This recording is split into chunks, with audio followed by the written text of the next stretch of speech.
The freezing season in Alaska doesn't wait. Once snow and ice set in, rebuilding becomes almost impossible until spring.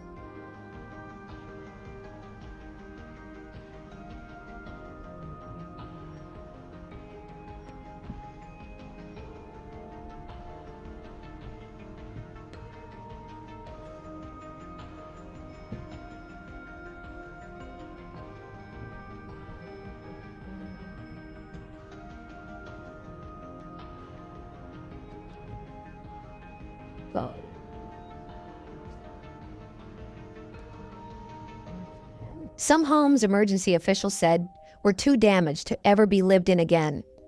Many residents had lost their freezers full of fish and moose meat, food meant to last through the long winter. Fuel depots were also damaged, raising fears of pollution that could poison local waters and wildlife.